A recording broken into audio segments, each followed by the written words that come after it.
बड़ी खुशी है आपसे मिलवाने के लिए। हमारे साथ श्रीमान सरदार रवि रंजन जी अवेलेबल है। रवि रंजन जी इंटरनेशनल झटका सर्टिफिकेशन अथॉरिटी के प्रेसिडेंट हैं और आपके सामने आज हम कुछ प्रश्न पूछेंगे रवि रंजन जी से, जो झटका और हलाल के कंसेप्ट को समाज में क्लियरिटी लाए। रवि रंजन जी, धन्यवाद।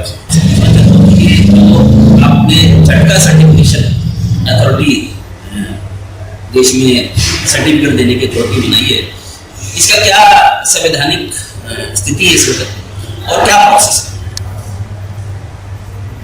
देखिए, पहले तो हम इसको सर्टिफिकेशन को समझें। जो संविधान की या इसकी उसकी बात रही है, सर्टिफिकेशन हर चीज की, this is third party certification. Okay, certification हमेशा हर चीज की रही है।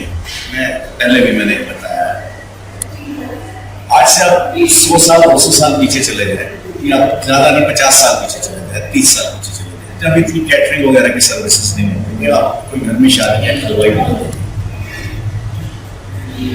और वो हलवाई अगर जैनी की शादी है तो वो देखते थे कि इसमें कहीं वो सब्जी में चमक लाने के लिए, दाल में चमक लाने के लिए अंडा तो नहीं डाल रहा है।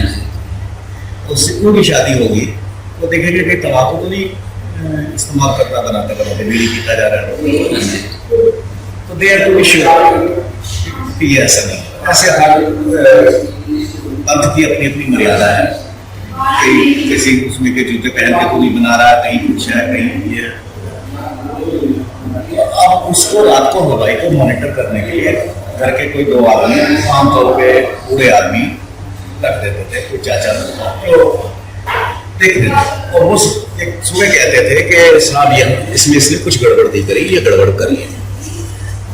वो अपने में सर्टिफिकेशन, और ये सर्टिफिकेशन आदिकाल से हमेशा से चलती है। मैंने कह दिया, आपने कह दिया। जैसे जैसे समय आगे बढ़ा उसकी सर्टिफिकेशन की रूप बदलते हैं।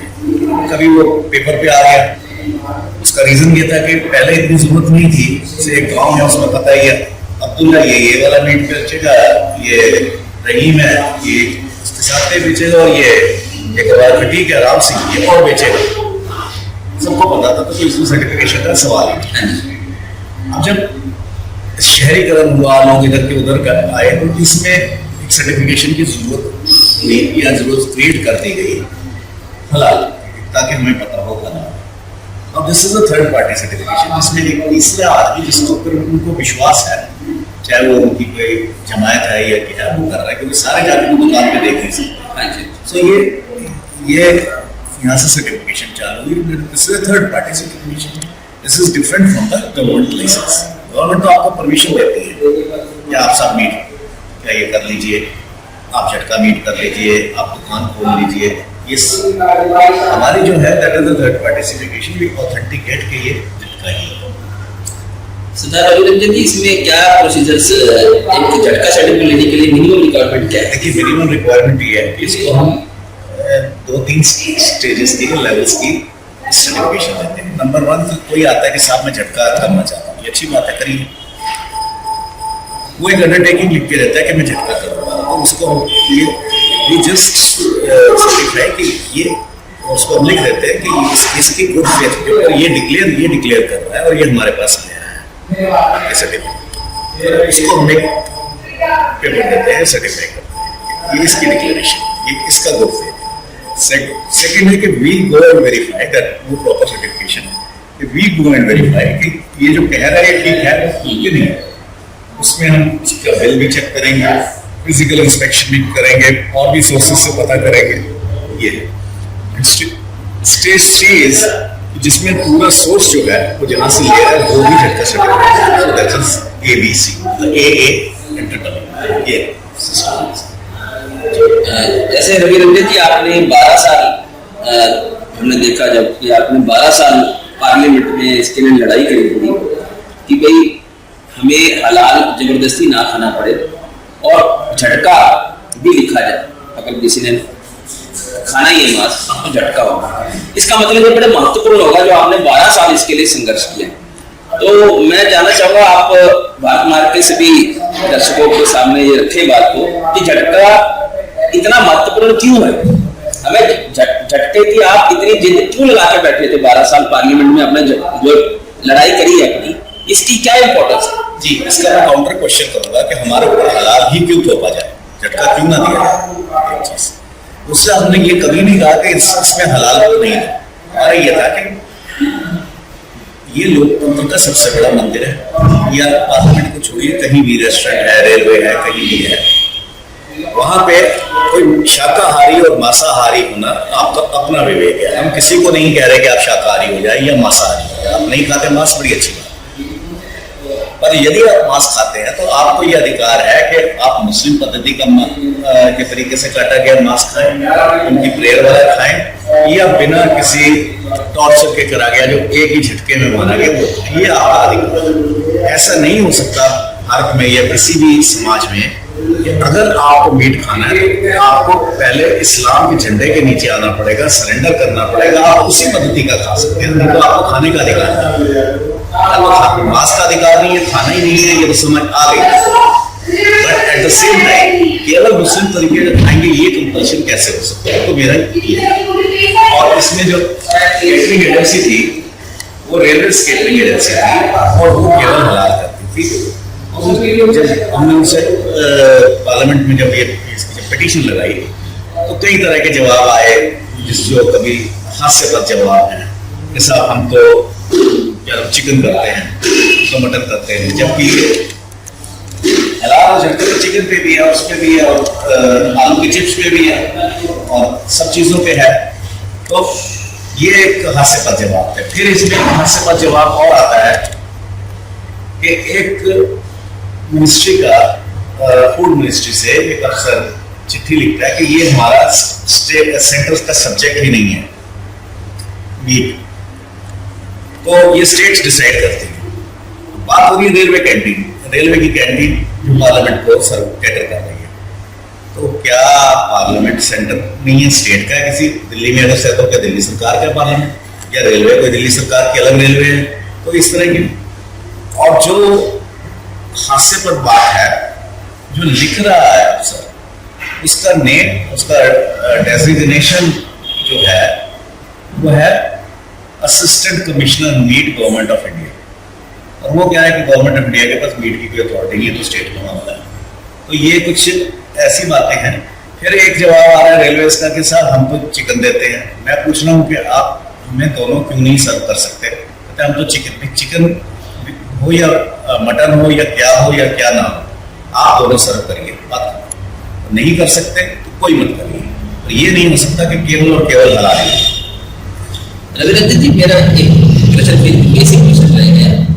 झटका जो है, झटका ये खाना हिंदू समाज के लिए या सिख समाज के लिए एक ही बात है, वो जरूरी क्यों है? इसका इतना महत्व क्यों है? देखिए, इसमें दो चीजें हैं। एक तो झटका का पॉजिटिव होना, और दूसरा जो दूसरे ऑल्टरनेट हमारे पास है उनका नेगेटिव होना।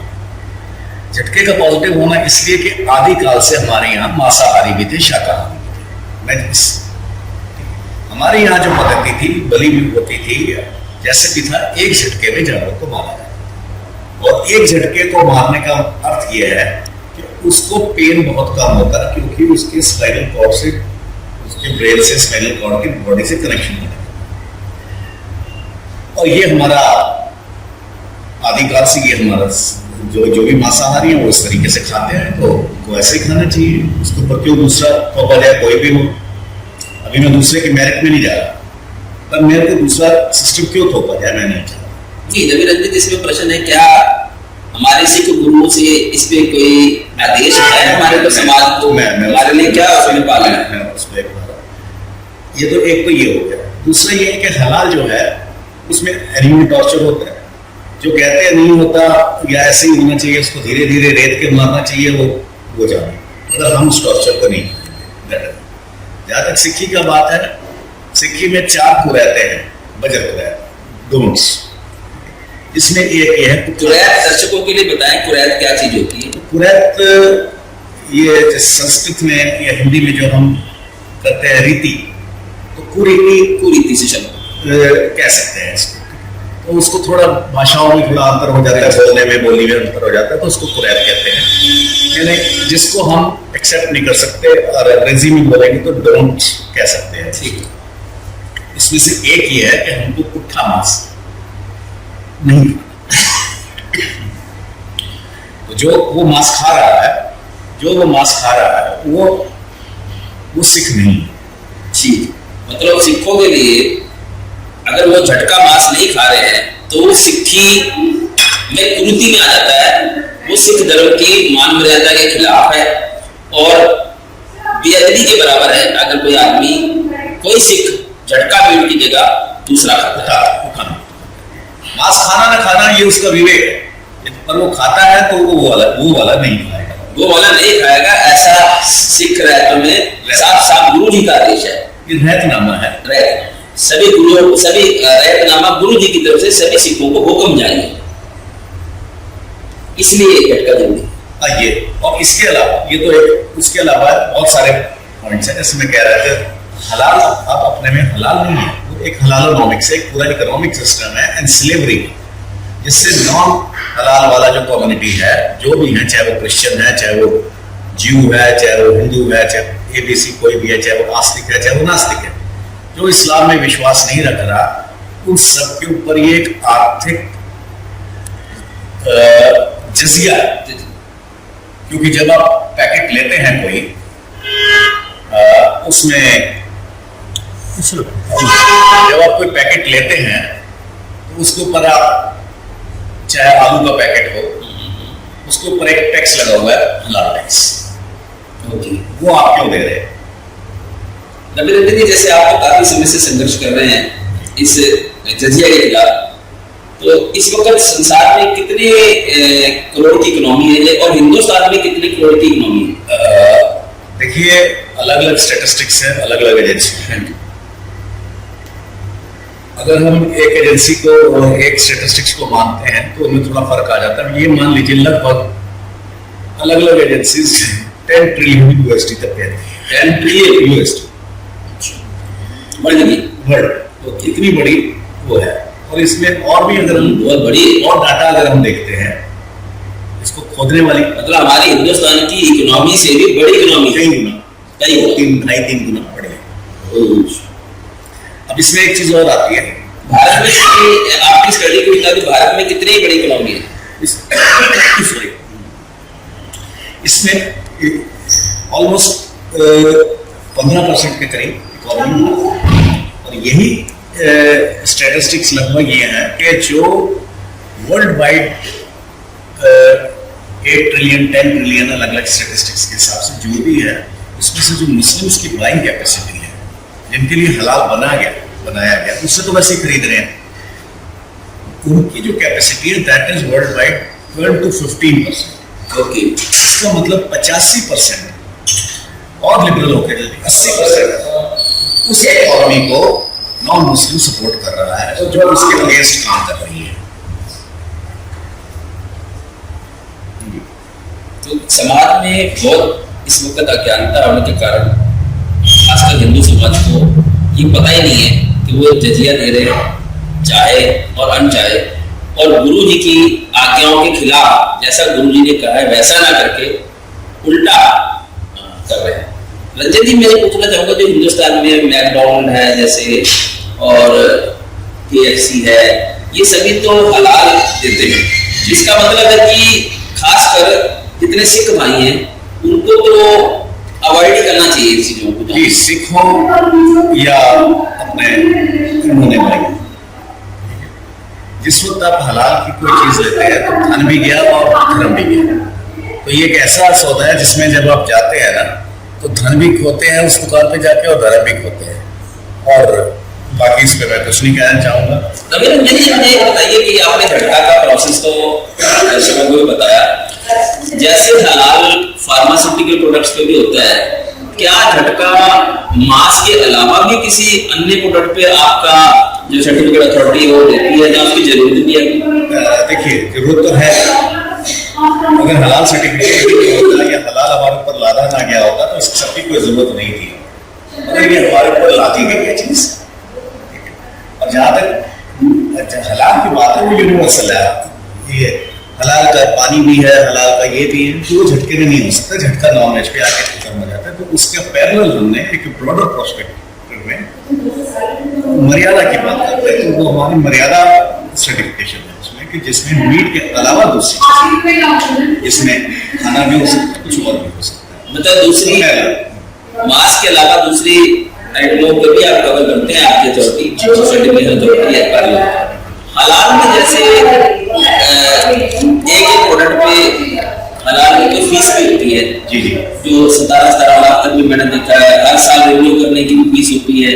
क्या झटका में भी ऐसी है आपने कोई फीस रखी है? हमने जो फीस ली है हमारा इससे कोई बहुत बड़ा धन कमा के कोई टेरर हो या किसी कम्युनिटी को सपोर्ट करना नहीं है, एक बड़ी माइनर सी हम फीस करते हैं जिस जो मुश्किल से हमारे खर्चे उसमें कवर होते हैं, और वो हम 2,500 रुपये से शुरू करते हैं। फिर वो डिपेंड करता है कितना बड़ा स्केल है, क्या नहीं, ये चीजें हैं। और एक्चुअल एक्सपेंसेस हमारे आएंगे, जो हमारे एक्चुअल एक्सपेंसेस आएंगे उसमें उसको लेते हैं। फिर भी एक प्रोडक्ट पे कितने पैसे लेते हैं? एक्चुअली 2,500 रुपया तो आप ले रहे हैं छोटे स्केल रजिस्ट्रेशन के लिए। उसके अलावा जैसे हम जाते हैं उसमें हमारे एक्चुअल एक्सपेंसेस खर्च होते हैं, उसमें जो एक्चुअल एक्सपेंसेस खर्च हो रहे हैं उसका आप जो उस कंपनी के अकाउंट्स देखने के लिए, उसका जाके मॉनिटरिंग करने के लिए, वो एक्चुअल एक्सपेंसेस डिपेंड करता है, वो चेंज होते रहते हैं, कितनी दूर है, कितनी बड़ी है, क्या नहीं, इन चीज़ों के ऊपर डिपेंड है। आपने बहुत बड़ा प्लांट विजिट करना है, नेचुरली बात है, उसमें आपको 3 दिन चाहिए प्लांट का एक से, और एक बूचर शॉप विजिट करनी है, वो अलग चीज़ है। तो उस हिसाब से एक्चुअल एक्सपेंसेस प्लस 2,500 से शुरू होकर आगे हम लोग करते हैं। इट ऑल डिपेंड्स कि उसका स्केल कितना बड़ा है। एक बूचर शॉप है जिसकी कुल कीमत ही 10 लाख है, और एक प्लांट है जो 200 करोड़ का है, ये फर्क है। तीसरा रवि रंजन जी, एक बड़ा महत्वपूर्ण क्वेश्चन है कि हलाल में मौलवी में होना जरूरी होता है, किसी काट जैसे हलाल वस्तु में मुसलमान इतने % एम्प्लॉय होने चाहिए, बनाने वाला मुसलमान होना चाहिए, फीस तो है ही। इसके अलावा कुछ चीज़ों में जैसे अभी कुछ केरला से भी सुप्रीम कोर्ट में बताया कि हलाल चीज में फूकने की परंपरा जो है वो भी रहती है, और कोई कलमा पढ़ने की भी व्यवस्था रहती है जी। तो झटका में भी क्या कुछ ऐसा धार्मिक अनुष्ठान भी किया जाता है? देखिए, इसको हम एक चीज और कहते हैं, अंग्रेजी में अगर इसका हम कहते हैं तो सिंगल स्ट्रोक, एक झटके में, और साथ में हम कहते हैं इसको free of ritual tortures, fourth wheat इसको हम कहते हैं, fourth free of ritual tortures.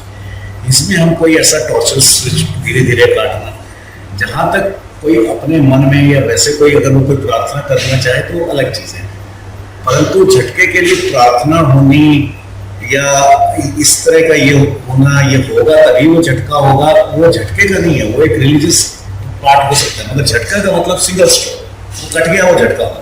तो इसमें जरूरी नहीं है कि कर्मचारी जो काटने वाला वो सिख हो, कोई भी हो सकता है। जैसे हलाल में तो मुसलमान ही होना चाहिए, ऐसा देखिए, ये तो हमारे यहाँ हजारों साल की परंपरा है झटके की।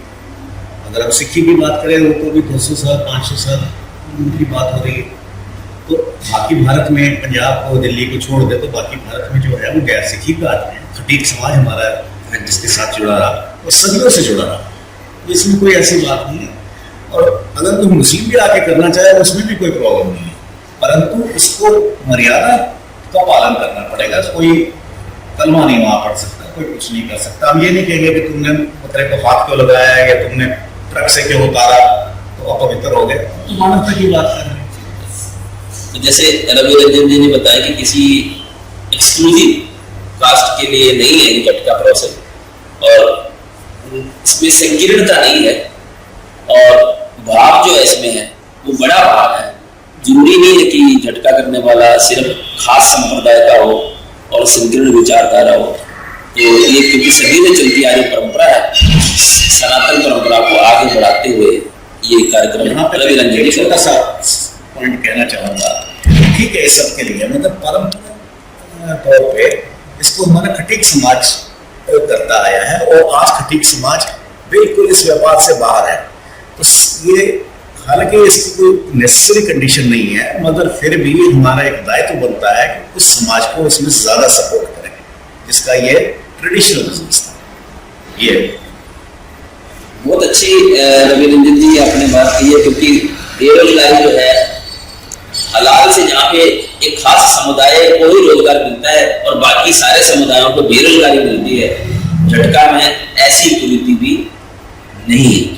तो बाकी गुरु जी ने क्योंकि ये कुरीति बोला है हलाल को, तो सभी सिख भाइयों से मैं भी अनुरोध करना चाहूंगा यहाँ से कि वो जब भी जाए जाति से पूरी मानव जाति से चाहिए। सभी हिंदुओं पे तो सिख गुरुओं की आज्ञा का पालन करने का विशेष दायित्व है ही। सभी जब भी जाए, जब भी उनको जाना है तो झटका की तरफ ही वो सर्टिफाइड देखें और हलाल जिस वस्तु पे लिखा हो उस वस्तु का पूरी तरह से बहिष्कार करें, अपने धर्म को बचाएं और अपने देश के धन को भी बचाएं और अपने रोजगार को भी बचाएं। धन्यवाद। बहुत बहुत धन्यवाद।